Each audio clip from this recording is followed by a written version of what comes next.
মুর্শিদাবাদের একটি প্রত্যন্ত গ্রামের অল্প বয়স্ক তিনটি ছেলে, রতন, রবি আর সোমনাথ।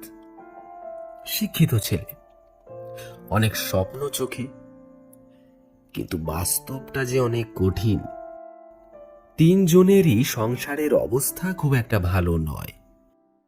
যত তাড়াতাড়ি সম্ভব একটা কাজ জোটাতে পারলে সংসারের খুঁটিটা একটু শক্ত হয় আর কি। তিনজনেই ভালো নম্বর পেয়ে উচ্চ মাধ্যমিক পাশ করেছিল।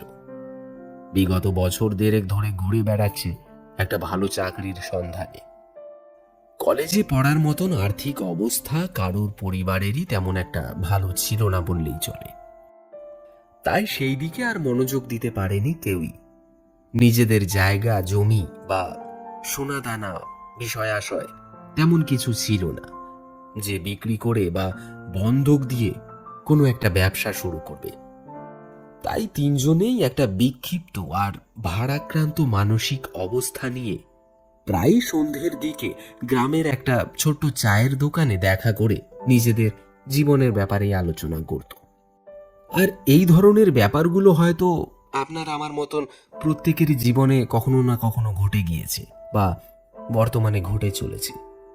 তাই আশা করছি তাদের মানসিক অবস্থাটা যে কিরকম হতে পারে তখন, সেটা কারোরই বুঝতে কোনো অসুবিধা হবে না। তা যাই হোক, এইরকমই একদিন গল্প করতে করতে ওই দোকানে হঠাৎ তাদের ছোটবেলার একজন মাস্টার মশাইয়ের আগমন ঘটল। রতন, রবি আর সোমনাথ তিনজনেই ছোটবেলা থেকেই পড়াশোনায় যথেষ্ট ভালো ছিল। সেই কারণে মাস্টার মশাইও তাদেরকে যথাযথ স্নেহ করতেন।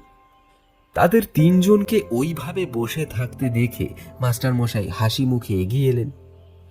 তারপর তাদেরকে জিজ্ঞাসা করলেন যে, শুনলাম বেশ কয়েকদিন ধরে তোমরা নাকি একটা কাজের সন্ধান করছো, কিন্তু কোনো কাজ খুঁজে পাচ্ছ না। তা তোমরা একটা কাজ করো না, কলকাতা চলে যাও। আমার চেনা জানা একজন আছেন ওখানে, তিনি একটা নতুন কোম্পানি ওপেন করতে চলেছেন। অনেক বড় সড়ো লেভেলের মানুষ এবং অনেক বড় বড় মানুষদের সঙ্গে ওঠা বসাও আছে তার। তার কোম্পানিতে বিভিন্ন রকমের কাজের লোকের প্রয়োজন হতে পারে। আমার রেফারেন্সে গেলে হয়তো তোমাদেরও কিছু একটা ব্যবস্থা সেখানে হয়ে যেতে পারে। তাই আর দেরি না করে যত তাড়াতাড়ি সম্ভব একটা অ্যাপ্লিকেশন ডাক করে দাও। রতন, রবি আর সোমনাথ তিনজনেই ছেলেবেলার ক্লাসমেট ছিল। তারা তিনজনেই মাস্টার মশাইকে খুব ভালোভাবে চিনত, তাকে শ্রদ্ধাও করত এবং বিশ্বাসও। তাই মাস্টার মশাইয়ের কথা মতোই তিনজনে প্রপারভাবে নিজেদের অ্যাপ্লিকেশন তৈরি করে মাস্টার মশাইয়ের রেফারেন্সে কলকাতার অ্যাড্রেসে পোস্ট অফিস থেকে ডাক করে দিল। যে সময়টার কথা বলছি সেটা 2004 সাল। তখন ইন্টারনেট, ইমেল, হোয়াটসঅ্যাপ, ফেসবুক এত কিছুর প্রচলন ছিল না। তখন বার্তা পাঠানোর একমাত্র মাধ্যম ছিল পোস্ট অফিস বা টেলিগ্রাম ইত্যাদি। তা যাই হোক, তাদের অ্যাপ্লিকেশন লেটার পাঠানোর ঠিক 15 দিনের মাথায় একটা ইন্টারভিউয়ের জন্য কল চলে আসে। কোম্পানি জানায় যে আপনারা অমুক তারিখে ঠিক এই সময় আমাদের কোম্পানিতে ভিজিট করতে পারে। এখন মুর্শিদাবাদের যে গ্রামে তারা থাকতো সেখান থেকে কলকাতার দূরত্ব প্রায় 10-12 ঘন্টার। পরিবহন ব্যবস্থা হিসাবে রেলপথ, সড়ক পথ সবকিছুই ছিল, কিন্তু তারা ঠিক করলো যে তারা ট্রেনে করে যাবে না। তারা এই জার্নিটা বরং বাসে এনজয় করতে করতে যাবে। যতই হোক, তারা ছিল তো কম বয়সেরই ছেলে, তাই স্বভাবতই আনন্দ ফুর্তি জিনিসটা তাদের মনেও বর্তমান ছিল। সংসারের একটা চাপ ঘাড়ের উপর এসে পড়ায় হয়তো একটু তাড়াতাড়ি তাদের কর্মজীবনের প্রস্তুতি নিতে হচ্ছিল। তাই একটু আনন্দ ফুর্তি করে যাওয়ার উদ্দেশ্যেই তারা বাসে যাবে বলে ঠিক করলো। ওদের গ্রাম থেকে মাইল 7 দূরে শহর শুরু হচ্ছে। সেই শহরেই বাস স্ট্যান্ড থেকে ওরা একদিন রাতে একটা কলকাতাগামী বাসে চেপে বসল, যেটা রাত 10টায় ছেড়ে কলকাতায় পৌঁছতে পৌঁছতে সকাল 8টা থেকে 9টা বেজে যায়। ওরা তিনজনেই বাড়ি থেকে বেশ কিছুটা শুকনো খাবার নিয়ে এসেছিল, যেমন রুটি, আলু ভাজা, চাউমিন ইত্যাদি। লম্বা সফর, পথে খিদে লাগতে পারে, সেই সব ভেবেই প্রত্যেকের বাড়ি থেকে খাবারের বন্দোবস্ত করে দিয়েছিল টিফিন বক্সে করে। প্রত্যেকেই নিজেদের সমস্ত ডকুমেন্টস, বেডিং পত্র সমস্ত কিছু নিয়ে যখন বাসে চেপে বসল, তখন 10টা প্রায় বাজতেই চলেছে। ঠিক সময় মতো বাস নিজের গন্তব্যস্থলের উদ্দেশ্যে রওনা হলো। ওরা তিনজনেই বাসটার একেবারে শেষের দিকের সিটে গিয়ে বসেছিল। ডান দিকে রবি আর সোমনাথ এবং উল্টো দিকের সিটে রতন। তারা ভেবেছিল সারা রাত গল্প গুজবে সময় কাটাতে কাটাতে সম্পূর্ণ জার্নিটা শেষ করবে। ওইদিকে চওড়া খোলা রাস্তায় 70 থেকে 80 কিলোমিটার গতিবেগে বাসটা ছুটে চলেছে। তখনও পর্যন্ত কোনো সমস্যার সম্মুখীন তাদের হতে হয়। বেশ সবকিছুই ভালোভাবেই চলছিল। রাত যখন 12:30 মতন বাজে, তখন ওদের একটু খিদে পায়। সকলে মিলে বাড়ি থেকে নিয়ে আসা শুকনো খাবারগুলো মিলেমিশে ভাগ করে শেষ করে ফেলল। খাওয়া দাওয়ার পর শরীরটা একটু ভার হয়ে যাওয়ার কারণে ওদের চোখে একটু ঘুম ঘুম ভাব জড়িয়ে আসলো। রবি বলল যে, ভাই ঘুম পাচ্ছে, চল তবে একটু ঘুমিয়ে নেওয়া যায়। এই বলে যে যার সিটে হেলান দিয়ে চোখ বুজে একটু ঘুমিয়ে নেওয়ার জন্য প্রস্তুতি নিল। চলন্ত গাড়ির দুলুনিতে সকলেরই চোখে ঘুম জড়িয়ে এসেছিল। কিন্তু হঠাৎই রবির ঘুমটা একসময় ছুটে গেল। ভেতর থেকে কেমন যেন একটা অস্বস্তি বোধ করছিল সে। নিঃশ্বাস নিতেও যেন কেমন একটু অসুবিধা হচ্ছে। এদিকে গরমের মরশুম, জানালার কাজগুলো অর্ধেকটা তোলা। সেটা দেখে রবি সেগুলোকে আস্তে করে নামিয়ে দিল। তারপর জানালার বাইরে নজর পড়তেই রবি বুঝতে পারল যে বাসটা চলছে না। সেটা কোনো একটা জায়গায় কোনো কারণে দাঁড়িয়ে গেছে। হাতের ঘড়িটার দিকে এক ঝলক চোখ বুলিয়ে নিয়ে রবি আশ্চর্য হয়ে গেল। সে দেখল ঘড়িতে তখন রাত 2টোর কাঁটা ছুঁই ছুঁই। এদিকে মাথাটাও ঝিমঝিম করছে। হয়তো গাড়ি দাঁড়িয়ে পড়ার জন্যে এই গরমের মধ্যে নিঃশ্বাস নিতে অসুবিধা হচ্ছিল। সেটাই ভেবে সে মনে মনে ঠিক করল যে বাস যখন দাঁড়িয়ে আছে তখন একটু চা খেয়ে নিলে কেমন হয়। কথাটা ভাবতে না ভাবতেই হঠাৎ বাসের কন্ডাক্টর চেঁচিয়ে উঠল। সে বলল, 45 মিনিটের জন্য বাস দাঁড়িয়েছে। যদি কারোর খাওয়া দাওয়া, বাথরুম বা অন্য কোনো কাজ থাকে তবে 45 মিনিটের মধ্যে আরামসে নেমে মিটিয়ে নাও।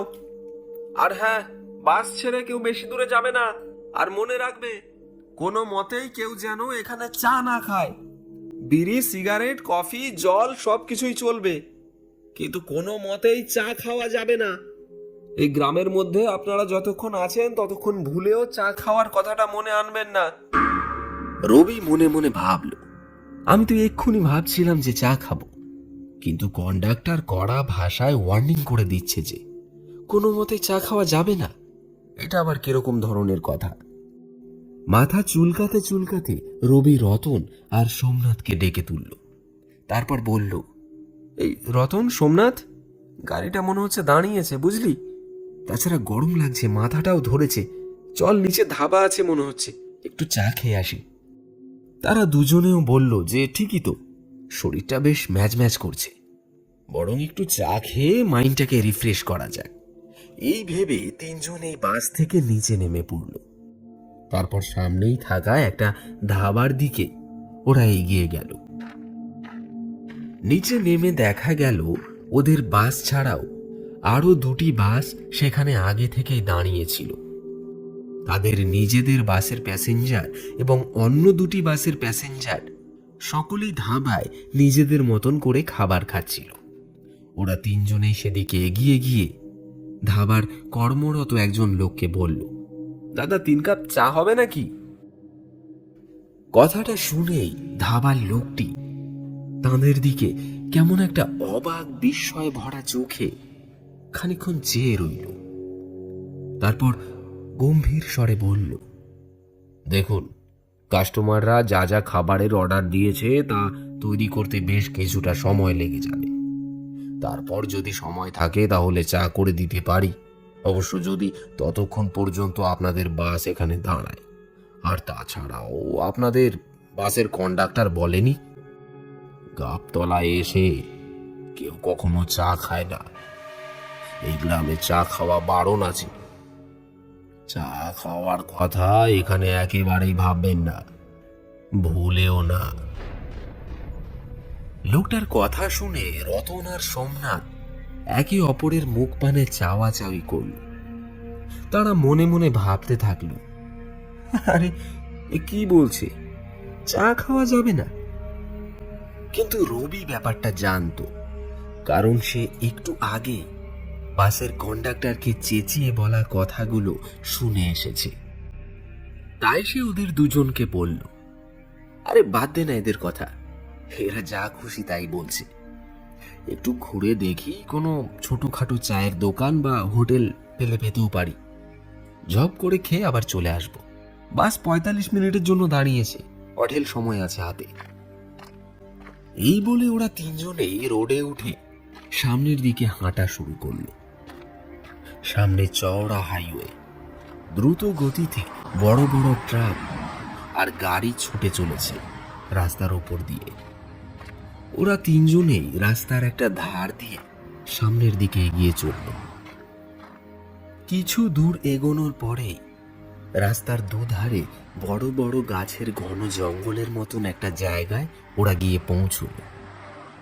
সেখানে অনেকটা ডিস্টেন্সে এক একটা স্ট্রিট লাইট দাঁড়িয়ে আছে। সেই লাইটের আলো সম্পূর্ণভাবে এলাকাটার অন্ধকারকে পরিষ্কার করতে পারছে না। চারিদিকে একটা মৃদু বাতাস বইছে। এপ্রিল মে মাসের ভাবসা গরমে আবহাওয়াটা ওদের তিনজনের বেশ আরামদায়ক মনে হলো। ওদিকে ঘড়িতে রাত 2:20 হয়ে গেছে, কিন্তু পথের ধারে ছোট বড় ঝুপড়ির মতন কোনো চায়ের দোকান বা ছোটখাটো হোটেল রেস্টুরেন্ট তখনও তাদের নজরে আসেনি। পথে চলতে চলতে হঠাৎই পেছন দিকে তাকিয়ে ওরা দেখল যে ধাবা থেকে ওরা অনেকটা দূর চলে এসেছে। তখন সোমনাথ বলল, মনে হচ্ছে না কোনো চায়ের দোকান পাওয়া যাবে, আর আমরা অনেকটা দূর চলে এসেছি। চল তাড়াতাড়ি আবার ফেরা যাক, নয়তো বাস ছেড়ে দিলে কেলোর কীর্তি হয়ে যাবে। এই বলে তারা তিনজনেই পেছনে ফিরে আবার চলা আরম্ভ করেছে।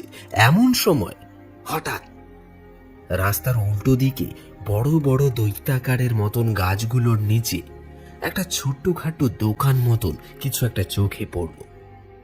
দোকানটার ভেতরে একটা কেরোসিনের হ্যারিকেন বাতি টিম টিম করে জ্বলছে। রতন বলল, আরে দেখ দেখ, মনে হচ্ছে এখানে একটা ছোটখাটো চায়ের দোকান আছে। স্পষ্ট বোঝা যাচ্ছে না, তবে এসেই যখন পড়েছি চল এগিয়ে গিয়ে দেখা যাক না। এই বলে আশেপাশে কোনো গাড়ি আসছে নাকি দেখে ঝটপট ওরা তিনজনেই রাস্তা পেরিয়ে ওপাশের দোকানটার সামনে গিয়ে হাজির হলো। আর সত্যি সত্যি ওখানে একটা চায়ের দোকান আছে দেখে তিনজনেই একটা স্বস্তির নিঃশ্বাস ফেলল। ভাঙা চোরা বাঁশের বেড়ার তৈরি ছোট্ট একটা দোকান ঘর, ভেতরে টিম টিম করে জ্বলে থাকা হেরিকেন বাতিটার পাশে একজন বৃদ্ধ মানুষ কাঁচু মাচু হয়ে বসে আছে। সম্ভবত সেই দোকানের মালিক। তার পরনে একটা জরাজীর্ণ সাদা রঙের ফতুয়া আর একটা ময়লা ধুতি। দোকানে প্রবেশ করার দরজাটা ছোট আর নিচু হওয়ার জন্যে ওরা তিনজনেই মাথাটা ঝুঁকিয়ে দোকানটার ভেতরে প্রবেশ করল।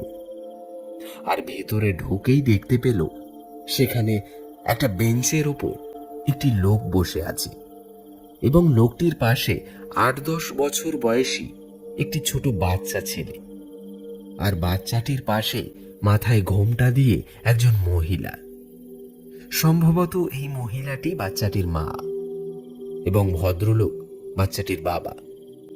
তাদের দুজনের হাতেই একটি করে চায়ের ভার, আর বাচ্চাটার হাতে একটা বিস্কুট ছিল। বৃদ্ধ লোকটি একটি জনতা স্টোভের সামনে বসে আছে।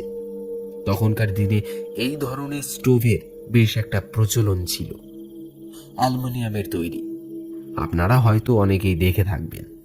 তা যাই হোক, ওরা তিনজনই দোকানের ভেতরে আরেকটা বেঞ্চের উপর বসে বৃদ্ধকে বলল, কাকা 3 পেয়ালা চা হবে নাকি? বৃদ্ধ কাঁপা কাঁপা গলায় বলল, হবে না কেন? চা খাওয়ানোর জন্যই তো আমি বসে আছি। তা কেমন চা খাবে বাবারা? কম চিনি দেওয়া নাকি বেশি চিনি দেওয়া? সোমনাথ বলল যে মিডিয়াম চিনি দিয়েই করুন। বৃদ্ধ চা বানানো শুরু করলো। ওরা তিনজনেই বসে লক্ষ্য করল, বৃদ্ধ কাঁপা কাঁপা হাতে অতি মন্থর গতিতে স্টোভের উপর প্রথমে চায়ের পাত্র, তারপরে ধীরে ধীরে খানিকটা দুধ, চিনি, এই সমস্ত প্রয়োজনীয় সামগ্রী একে একে ঢেলে দিচ্ছে। বৃদ্ধর অত্যন্ত ধীর স্থির ভাবটা দেখে ওদের তিনজনেরই তখন মনে হলো, এইরকম স্লো মোশনে চা তৈরি করলে ওদিকে বাস বেরিয়ে যেতে পারে। তাই রবি বলল, কাকা একটু হাত চালিয়ে তাড়াতাড়ি করলে ভালো হতো, ওইদিকে আমাদের বাস দাঁড়িয়ে আছে। রবির কথা শুনে বৃদ্ধ ধীরে ধীরে কাঁপতে কাঁপতে ওদের দিকে তাকালো। তারপর বলল, বাবা, চা বানানোর অভ্যাস যে এখন আর নেই। বহুকাল হলো এখানে চা খেতে কেউ আসে না। অনেক দিন পর এই প্রথম তোমরা এখানে এসেছো, যারা যারা আমার কাছে চা চাইছো। হয়তো এই এলাকায় আর চা কে খায়? বৃদ্ধর কথা শুনে সোমনাথ বলল, আরে কাকা আপনি কি বলছেন? এত বছর ধরে এখানে কেউ চা খায়নি। তবে এই যে এই ভদ্রলোক আর ওই কাকিমা, হ্যাঁ বলেই সকলে ঘাড় ঘুরিয়ে পাশের বেঞ্চটার দিকে তাকালো। আর সঙ্গে সঙ্গে রবি, রতন আর সোমনাথের শরীরটা কেমন যেন ভার হয়ে গিয়ে একটা অজানা আতঙ্কের শিহরণ মনের ভেতরে ঢেউ খেলে গেল। বেশ কিছুটা অবাক হয়ে সোমনাথ বলল, কাকা এইমাত্র এখানে যে ভদ্রলোক আর ওই মহিলা তাদের বাচ্চাটিকে নিয়ে বসেছিল, ওরা কোথায় গেল? বৃদ্ধ বলল, কোথায় কে কে বসেছিল? এখানে তো কেউ বসেছিল না বাবা। সেই সন্ধে থেকে দোকানে কোনো খদ্দেরই আসেনি। এই মাঝে রাতে প্রথম তোমরা এলে। তোমরাও বাবু কি আমার মতন শেষটায় চোখে কম দেখা শুরু করলে নাকি এই বয়সে? ঘটনাটার অসামঞ্জস্যতা দেখে রবি, রতন আর সোমনাথ একে অপরের সঙ্গে বিড় বিড় করে আলোচনাটা শুরুই করেছিল। আর তখনই আচমকা বৃদ্ধ 3টে চায়ের পেয়ালা ওদের দিকে এগিয়ে দিল। ব্যাপারটা দেখে প্রথমে খানিকটা থতমত খেয়ে গেল ওরা। ভাবল, এ কি আশ্চর্য, বৃদ্ধ কোনো জাদু টাদু জানে নাকি? এত তাড়াতাড়ি চা তৈরি করে একেবারে পেয়ালায় সাজিয়ে পরিবেশন করাটা একটু অদ্ভুত নয় কি? তখন রবি বলল, আরে ছাড় না, তাড়াহুড়োর মধ্যে হয়তো তাড়াতাড়ি করে বানিয়ে দিয়েছে। ওদিকে বাস ছাড়ার সময় হয়ে এলো। যাক, ভালোই হয়েছে। নে নে, ঝটপট চাটা শেষ করে তাড়াতাড়ি এখান থেকে বেরিয়ে পড়ি চল। চায়ের পেয়ালাটা হাতে নিয়ে ওরা তিনজনই লক্ষ্য করতে লাগলো। বৃদ্ধ কেমন যেন কাঁপতে কাঁপতে অতি কষ্টে ধীরে ধীরে উঠে দাঁড়ালো। তার হাঁটা চলা, নড়াচড়া সবই কেমন যেন একটু অস্বাভাবিক। তার বয়স যেন 60-70 বছর নয়, সে যেন 100 বছর বয়সে বা তারও বেশি বয়স্ক কোনো বৃদ্ধ। শরীরটা যেন বড্ড বেশি ভেঙে পড়েছে তার, হয়তো বৃদ্ধ বড্ড গরিব, কিন্তু তবুও তো নিজের শরীরের প্রতি ধ্যান রাখার দরকার। বুড়োটা ছেলে মেয়ে কেউ নেই নাকি? ওরা তিনজনেই নিজেদের মধ্যে এই সমস্ত কথাগুলো বিড়বিড় করে আলোচনা করছিল।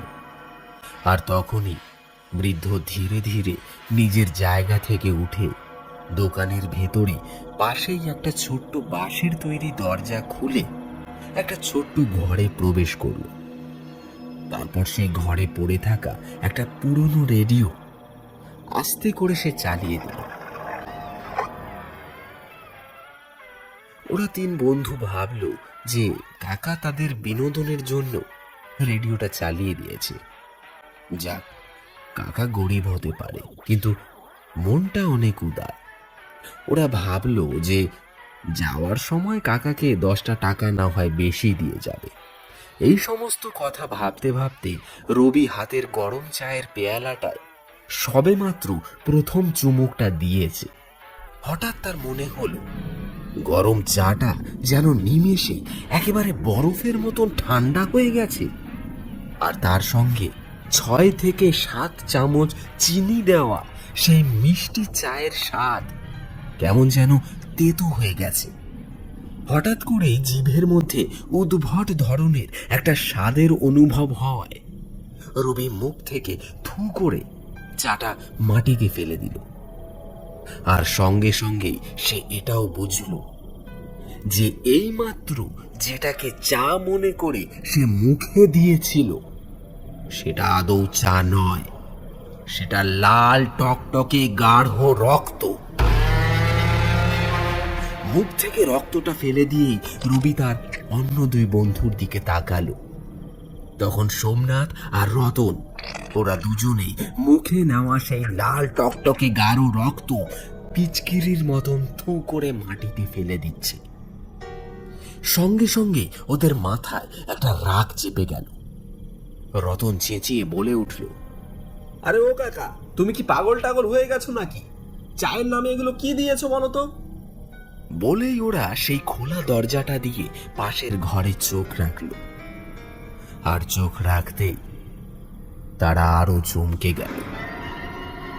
সেই ঘরে রেডিওটা তো চলছে ঠিক, কিন্তু সেই কাকার কোনো অস্তিত্ব সে ঘরে খুঁজে পাওয়া যায় না। সেই ঘরের থেকে বাইরে বেরোনোর জন্য আলাদাভাবে কোনো দরজা নেই। বেরোতে হলে ওদের সামনে দিয়ে লোকটাকে বেরোতে হবে, কিন্তু তবুও এইটুকু সময়ের মধ্যে এই বদ্ধ জায়গা থেকে কাকা কোথায় আর কিভাবে উধাও হয়ে গেল? এবারে ওরা তিনজনেই বেশ ভয় পেয়ে গেছে। এই উদ্ভট আর ভয়ঙ্কর অভিজ্ঞতার মুখোমুখি এর আগে ওদের তিনজনের মধ্যে কেউই পড়েনি। প্রত্যেকের কপালে ততক্ষণে বিন্দু বিন্দু ঘাম জমে উঠেছে। শ্বাস প্রশ্বাসের মাত্রা যেন দ্বিগুণ গতিতে বেড়ে উঠেছে। তখন পালানো ছাড়া তাদের মনে আর কোনো চিন্তা আসলো না। প্রবল আতঙ্কে দিশে হারার মতন টলতে টলতে কোনো রকমে দোকান থেকে বেরিয়ে পথে উঠে ওরা প্রাণপণে দৌড় লাগালো। মিনিট 5 কি 7 হবে একভাবে দৌড়ানোর পর অবশেষে ওরা আবার সেই ধাবাটার কাছে এসে উপস্থিত হলো। ততক্ষণে বাসের ইঞ্জিন চালু হয়ে যাওয়ার শব্দ কানে ভেসে আসছে এবং বারবার হর্ন দিচ্ছে। হয়তোবা বাসটা ওদের তিনজনের জন্যই এতক্ষণ অপেক্ষা করছিল। ওরা দৌড়ে গিয়ে বাসের সামনের দরজা দিয়ে যেই বাসের ভেতরে প্রবেশ করেছে, তখনই বাসের ভেতরকার দৃশ্য দেখে ওরা ভীতস্বরে একটা কান ফাটা চিৎকার করে উঠল। ওদের আত্মারাম খাঁচা ছাড়া হওয়ার উপক্রম হলো। ব্যাপারটা দেখে ওরা স্পষ্ট দেখল বাসের স্টিয়ারিংয়ে কাঁপা কাঁপা হাত রেখে সামান্য ঝুঁকে ড্রাইভারের সিটে বসে আছে ওই চায়ের দোকানের সেই কাকা, যে কিনা ওদের দিকে চেয়ে মিটিমিটি হাসছে। ব্যাপারটা দেখে ভয়ে তিনজনেই ছুটে বাসের ভেতরে ঢুকে পড়ল। আর ভেতরে ঢুকেই প্রথম সিটে বসে থাকা যাত্রীকে দেখে তারা আরো জোরে চিৎকার করে উঠল, কারণ সামনে বসে থাকা সেই প্যাসেঞ্জারের মুখে তখন তারা ওই কাকারই রূপ দেখতে পাচ্ছে। প্রবল আতঙ্কে, ভয়ে আর বিস্ময়ে তিনজনেই ছুটে গিয়ে পেছনের সর্বশেষ সিটের মধ্যে কাঁচু মাচু হয়ে বসে পড়ে বাঁদিকে ঝোলানো একটা পর্দা টেনে দিল, কারণ বাসের ভেতরে যত প্যাসেঞ্জার ছিল প্রত্যেকের মধ্যেই শুধু সেই কাকারই প্রতিচ্ছবি ভেসে উঠছে। কিছুক্ষণের মধ্যেই বাসের কন্ডাক্টর এসে পর্দা সরিয়ে ওদেরকে জিজ্ঞাসা করল, কি হয়েছে ভাই, তোমরা কোথায় চলে গেছিলে? আমরা এতক্ষণ ধরে তোমাদের জন্যই তো অপেক্ষা করছিলাম। ওরা প্রশ্নের জবাব দেবে কি, কন্ডাক্টরের দিকে তাকিয়ে ওরা আবার আতঙ্কে চিৎকার করে উঠল, কারণ সামনে তো দাঁড়িয়ে আছে বাসের কন্ডাক্টর, কিন্তু তার মুখেও তখন সেই চায়ের দোকানের কাকার মুখটাই কথা বলছে। চরম আতঙ্কের সীমা ছাড়িয়ে চিৎকার করতে করতে কোনো রকমে ওরা বাস থেকে নিচে নেমে আসলো আবার, কিন্তু বাইরে বেরিয়েও রক্ষা নেই, কারণ বাইরে যত মানুষ রয়েছে তাদেরও প্রত্যেকের মধ্যেই শুধুমাত্র সেই কাকাকেই দেখা যাচ্ছে। দিশেহারা হয়ে পাগলের মতন ছোটাছুটি করতে করতে কোথায় যাবে বুঝতে না পেরে অবশেষে ওরা তিনজনে বাসের তলায় গিয়ে লুকোলো। ব্যাপারটা এতক্ষণ ধরে ধাবার মালিক দেখছিল। ছেলেগুলো কি পাগল হয়ে গেল? এই ভেবে ধাবা ছেড়ে এগিয়ে এসে বাসের কাছে ঝুঁকে পড়ে নিচু হয়ে ওদেরকে জিজ্ঞাসা করলো সে, কি ব্যাপার ভাই, তোমরা এরকম উন্মাদের মতন করছো কেন? শরীর টরীর খারাপ নাকি? ধাবার মালিক যখন নিচু হয়ে কথাগুলো ওদেরকে বলছে তখনও ওরা দেখতে পেল ওটা ধাবার মালিক নয়, ওটা সেই কাকাই ওদেরকে উদ্দেশ্য করে কথাগুলো বলছে। এরপর কি করা উচিত বুঝতে না পেরে উন্মাদের মতন ওরা তিনজনেই বাসের তলা থেকে বাইরে বেরিয়ে নন স্টপ পাগলের মতন কোনো দিকে না তাকিয়ে সামনের জঙ্গল লক্ষ্য করে ছুটতে লাগলো। ক্রমাগত ছুটতে ছুটতে ছুটতে ছুটতে এক মুহূর্তের জন্য না দাঁড়িয়ে তারা প্রায় 4 থেকে 5 কিলোমিটার পথ অতিক্রম করে ফেলল। অবশেষে যখন তারা থামলো তখন দেখল যে তারা একটা গ্রামের সীমানায় এসে পড়েছে, আর কিছুটা দূরেই একটা ফাঁকা জায়গায় গাছের নিচে একটা খাটিয়ার উপর মোটা সোটা বয়স্ক ধরনের একজন গ্রামের মোড়ল টাইপের লোক বসে আছেন, আর ঠিক তার সামনে বড় একটা তিরপলের উপর আরো 30-35 জন লোক জড়ো সড়ো হয়ে বসে আছে। কিন্তু এই লোকগুলোর কারোর মধ্যে ওই কাকাকে আর দেখা যাচ্ছিল না। তখন এতক্ষণ পরে ওরা তিনজনে যেন হাঁফ ছেড়ে বাঁচল। কোমরে হাত দিয়ে এক জায়গায় দাঁড়িয়ে ঝুঁকে পড়ে বুক ভরে নিঃশ্বাস নিতে শুরু করলো। ততক্ষণে গ্রামের লোকগুলোর নজরে ওরা চলে এসেছে। গ্রামবাসীরা ওদেরকে ওই অবস্থায় দেখে দৌড়ে ওদের কাছে পৌঁছে ওদের সামলানোর চেষ্টা করলো। ওদিকে রাত তখন বেশ গভীর। ওই রকম অস্বাভাবিকভাবে হাঁফাতে দেখে গ্রামের মোড়ল ওদেরকে খানিকটা জল খাওয়াবার ব্যবস্থা করতে বলল। মোড়লের কথা মতন গ্রামবাসীরা ওদের জন্য জলের ব্যবস্থা করে তারপর চোখে মুখে এবং শরীরে খানিকটা জল ছিটিয়ে দিল। এরপর প্রায় 10 থেকে 15 মিনিট সময় লাগলো ওদের তিনজনেরই স্বাভাবিক অবস্থায় ফিরে আসতে। স্বাভাবিক অবস্থায় ফিরে এসেই ওরা প্রশ্ন করল, আপনারা এত রাত জেগে এখানে কি করছেন? গ্রামের মোড়ল বললেন, দেখো খোকা, আমাদের গ্রামের আশেপাশে কিছু অস্বাভাবিক ঘটনা দিনের পর দিন ঘটেই চলেছে। ওই যে বড় রাস্তার পাশে যে ধাবাটা আছে, ওই ধাবা থেকে খানিকটা দূরেই কয়েক বছর আগে একটা ভয়ঙ্কর দুর্ঘটনা ঘটে গেছিল। জায়গাটাকে ঘিরে অনেক অদ্ভুত অদ্ভুত ঘটনা ঘটতে দেখা যাচ্ছে, আর তারই সাথে সাথে আরো বেশ কয়েকটি বড় বড় অ্যাক্সিডেন্টও হয়ে গেছে ওইখানটায়। তাই বেশ কয়েকদিন ধরেই আমাদের গ্রামের মধ্যে আলোচনা হচ্ছিল যে আমরা সবাই মিলে ওইখানে একটা মন্দির তৈরি করব। কিন্তু টাকা পয়সা জোগাড় করতে না পারার কারণে এতদিন হচ্ছিল না। ওপরওয়ালার অসীম কৃপা আছে যে আজই সমস্ত টাকা পয়সার বন্দোবস্ত হয়ে গেল। তাই আমরা আর বিন্দু মাত্র বিলম্ব করতে রাজি নই। আমরা ঠিক করেছি ভোর হওয়ার সঙ্গে সঙ্গেই মন্দির নির্মাণের কাজ শুরু করব। কিন্তু তোমরা এই মাঝরাতে এইরকম অবস্থায় দৌড়তে দৌড়তে কোথা থেকে আসছো? কি হয়েছে তোমাদের সাথে? তখন রবি গ্রামের মোড়ল এবং উপস্থিত থাকা বাকি সকলকে তাদের সাথে ঘটে যাওয়া ঘটনাটা সম্পূর্ণ বিবরণ খুলে বলল। ঘটনার বিবরণ শুনে সেখানে উপস্থিত সকলে ব্যাপারটা খুব ভালোভাবেই বুঝতে পারল। তখন গ্রামের মোড়ল বললেন, দেখো খোকা, তুমি যে ঘটনাটার বিবরণ দিচ্ছ, ঠিক এই ঘটনাটাই গত কয়েক বছর ধরে অনেক মানুষের সঙ্গে এখানে ঘটে চলেছে। আজ থেকে প্রায় বছর 3 আগে গভীর রাতে ওই গাবতলার হাইওয়ে দিয়ে প্যাসেঞ্জার বোঝাই একটা বাস প্রচণ্ড গতিতে ছুটে যাচ্ছিল। গাড়ি চালাতে চালাতে হয়তো বাসের ড্রাইভারের সামান্য চোখ লেগে আসে। বাসের কন্ট্রোল হারিয়ে গতিশীল বাসটাকে সে রাস্তার ধারে একটা ছোটখাটো ঝুপড়ির মতন চায়ের দোকানের ওপর দিয়েই চালিয়ে দেয়। সেই মুহূর্তে সেই চায়ের দোকানে একজন লোক, তার স্ত্রী আর তাদের একটা ছোট বাচ্চা সেখানে চা খাচ্ছিল। তাদের 3 জনের সঙ্গে দোকানের মালিক একজন বৃদ্ধও ছিল। তিনিও তৎক্ষণাৎ ওই জায়গাতেই মারা যান। আর এই ঘটনার পর থেকেই অনেকেই নাকি সেই পথ দিয়ে চলতে গিয়ে দেখতে পায় ওই চায়ের দোকানে বৃদ্ধ এখনো নাকি বসে চা বানাচ্ছে। কিন্তু বর্তমানে বাস্তবেই ওইখানে কোনো চায়ের দোকানের অস্তিত্ব নেই। কথাগুলো শুনে ওদের 3 জনেরই চোখ কপালে উঠে যায়। এরা বলছে কি? আমরা তো এক্ষুনি গিয়েছিলাম ওখানে, দোকানদারও ছিল, সেই লোকটাও ছিল, আর তার স্ত্রী পুত্র সকলেই বসেছিল।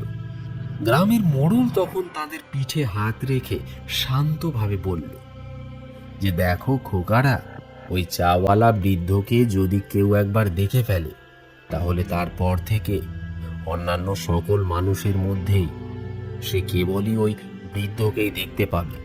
এই ঘটনাই ঘটে আসছে বিগত কয়েক বছর ধরে।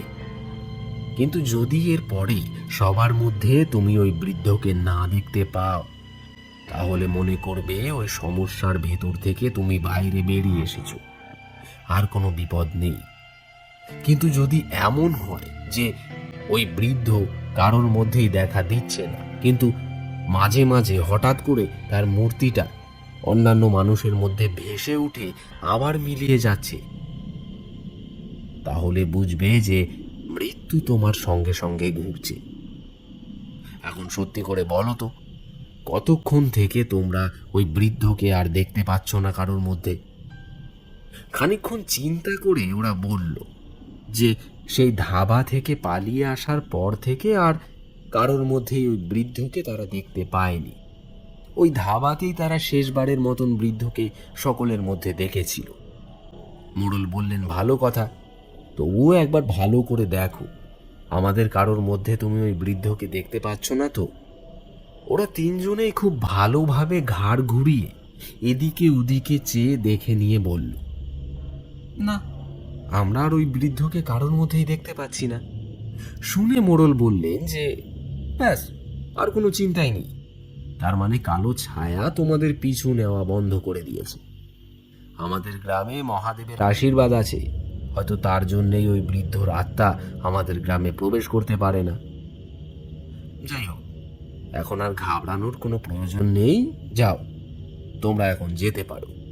তখন সোমনাথ হাত জোর করে মোড়লকে বলল যে, দেখুন, আমরা বাড়ি থেকে বেরিয়েছি কলকাতা যাওয়ার উদ্দেশ্যে। ওই বাসটা হয়তো এতক্ষণ আমাদেরকে পাগল ভেবে সেখান থেকে চলে গেছে, আর আমাদের সমস্ত ব্যাগপত্র বাসের মধ্যেই রয়ে গেছে। অত্যন্ত গরিব পরিবার থেকে আমরা আসছি, কলকাতায় কাজের উদ্দেশ্যে বেরিয়েছিলাম। এখন আমাদের হাতে টাকা পয়সা কিছুই নেই। অনুগ্রহ করে আজকে রাতটা যদি আপনার ঘরে অথবা গ্রামের কোনো সহৃদয় ব্যক্তির ঘরে আশ্রয় দেন, তাহলে চিরকৃতজ্ঞ থাকব। মোড়ল বললেন যে ব্যাস এইটুকু সমস্যা, কোনো চিন্তা নেই। আমাদের গ্রাম আর গ্রামের মানুষের মন অনেক বড়। আমার বাড়িতেই না হয় তোমরা আজ রাতটা থেকে যাও। কাল সকালে ওই ধাবা থেকেই একটা বাস কলকাতার দিকে রওনা হবে। আমার লোকেরা গিয়ে তোমাদেরকে ছেড়ে দিয়ে আসবে। টাকা পয়সার কথা কিছু চিন্তা করতে হবে না, আমি কিছু টাকা পয়সা তোমাদেরকে যাওয়ার সময় দিয়ে দেব। আর কিছু লাগবে বলো।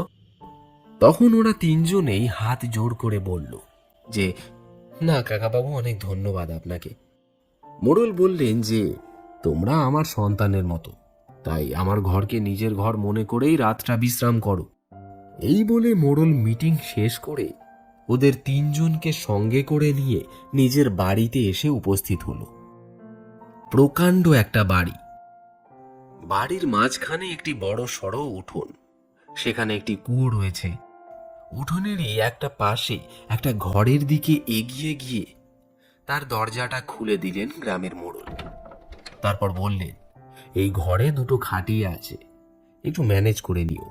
রবি বলল, ঠিক আছে, অনেক ধন্যবাদ আপনাকে। আমাদের আশা করি এখানে থাকতে কোনো অসুবিধা হবে না। মোড়ল বললেন, আচ্ছা ঠিক আছে, তোমরা একটু বিশ্রাম করো, আমি তোমাদের জন্য একটু খাবারের ব্যবস্থা করি। এত দূর দৌড়ে এসেছো, হয়তো খিদে পেয়ে গেছে তোমাদের। বেশি সময় লাগবে না, মিনিট 10 মধ্যেই খাবার পাঠিয়ে দিচ্ছি। তোমরা ততক্ষণ দরজাটা আবজে দিয়ে বসে বিশ্রাম করো। এই বলে মোড়ল সেখান থেকে চলে যান।